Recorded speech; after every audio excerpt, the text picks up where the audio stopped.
আগের বারও আজকে শুরু হয়েছে।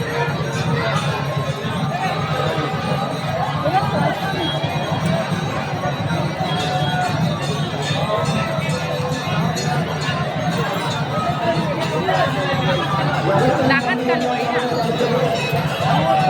ডাকাত কালীবাড়ি কত লোকজন তারকেশ্বরে ডাকাত কালীবাড়ি এসেছে।